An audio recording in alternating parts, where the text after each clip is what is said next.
Okay. Hey, this is Wes again, and I was just gonna do some more deck tour on the Pearl. It's Cape George 36, and so I was just going over and seeing our windlass. Um, it's a manual windlass, and so I haven't really run one of these. People say they like them. You can't really get them anymore, but this one is basically new. I'll probably just rebuild it and re-grease it. But nothing's really worn. It just needs to be spruced up a little bit. You can see some of the deck hardware. It's pretty beefy. Um, we've got our bowsprit, which is in excellent shape. I think it's like laminated fur, it looked like, before we painted it. And then we've got a teak platform, a little bit more secure footing. Um, let me see, let's walk to the stern here. Um, all of the hatches, were Cape George supplied, and all the bronze, and the bronze is ABI, and the handrails were also from Cape George.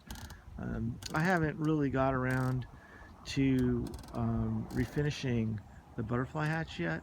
Um, I'm going to do that, when the weather clears up again, because you've got to have a pretty good window to keep putting coats on.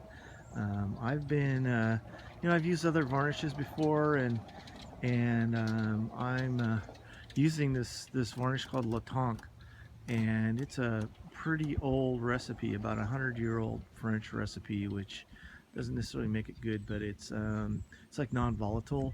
It's really easy to apply and paint. So I've invested a lot of time in varnishing this boat, as some of you might know how long it takes.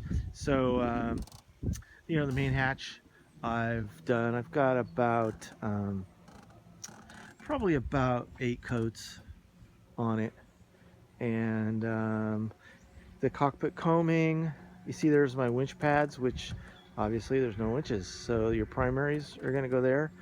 And there's a solid chunk of mahogany, laminated mahogany. It makes up the base of that winch platform.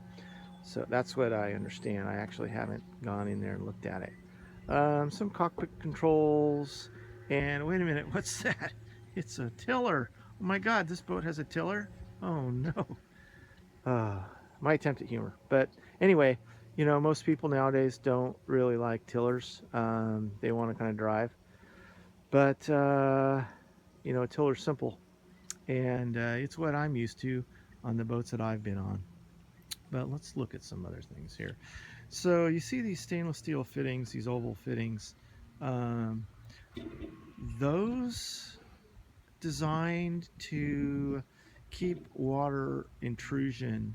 It's kind of a interesting concept. I was having this problem with some of the interior deck beams were rotten when I bought the boat. There were 3 of them that were rotten. So water was coming in around these stainless steel pieces weren't there, and there was a crack around that oval area, and water was going in, going onto the inside of the hull, and then touching each of the deck beams and rotting them out. So replace those deck beams, and basically those are just caps to go, sealed caps to go over the top of them. So I'm pretty confident that those are going to work well. So here's the stern. Um, the rudder was in really bad shape when I got the boat, and so it took a bit of work to get that up to snuff. But you see, it's got teak cheeks. They're called the wooden part there, and it's a full rudder.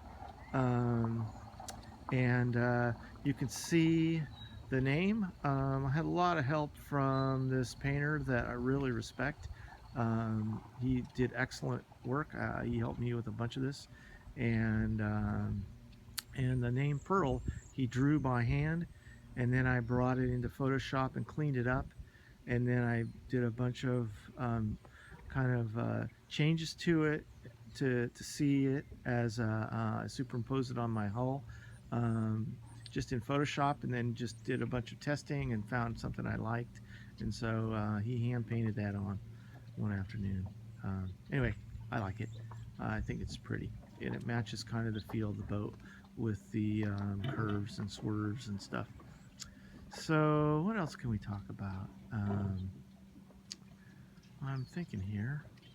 Well, I think that's good it for now. So this is Wes signing off. Talk to you soon.